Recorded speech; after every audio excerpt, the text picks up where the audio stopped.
Hi everyone, this is AJ. Welcome back to the channel. Welcome to my new episode review of episode 6 of Blade Runner Black Lotus. The episode is called The Persistence of Memory. Let's talk about it.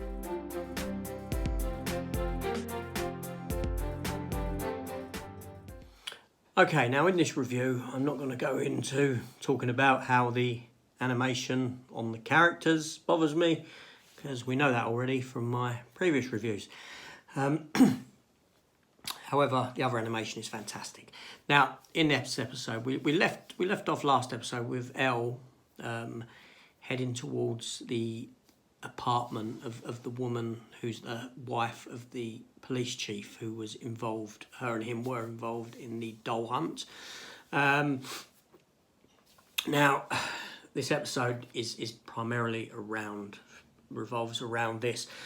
Elle does get access into the apartment. She does confront the wife. She wants information from her. She ties her up. The police chief himself comes home. There are police officers who have been put on guard, but Elle takes them out. She doesn't kill them. She just stuns them with their electric batons, this sort of thing. So she isn't a killer. The police chief does come home and confronts Elle, and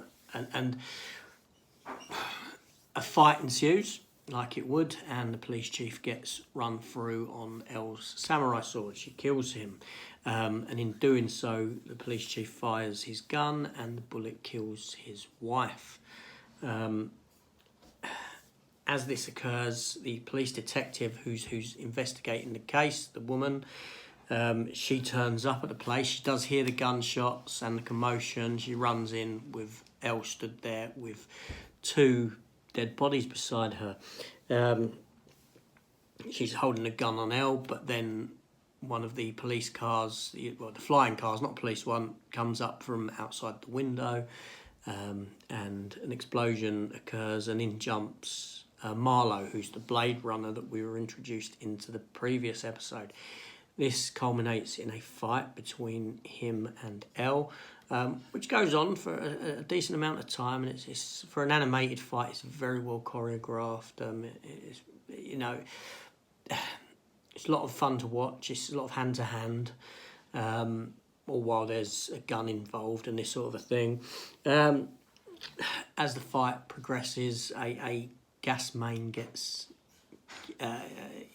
damaged, releasing gas, and Elle's on one side of it with Marlowe on the other. Obviously, he can't fire his gun because he'll set off the explosion with the gas.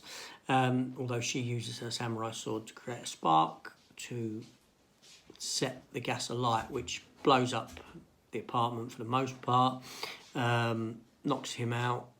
The police officer, the detective, she's involved up there as well. She gets not injured as such, but she gets affected by it, and Elle gets pushed out of the window of the building. Obviously, she survives the fall through one reason or another. And that's pretty much what the episode is all pretty much about. She wants information off of the police detective or the police chief before he dies, about who is the main perpetrator of these doll hunts, this sort of a thing. And you find out as a viewer some of the names of the other characters that were involved in it.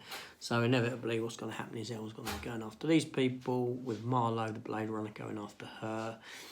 And we'll see what happens. We do find out that Marlowe, the Blade Runner, has a history with the geezer that Elle's actually staying with, the geezer who allowed himself to get arrested in the last episode.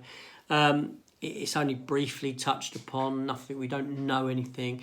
You just find out that they have a relationship, that they have had history together, this sort of thing. So, very good episode, very enjoyable, even though it's pretty much set in one location for the most part. It's quite tense, great action, like I said, towards the end.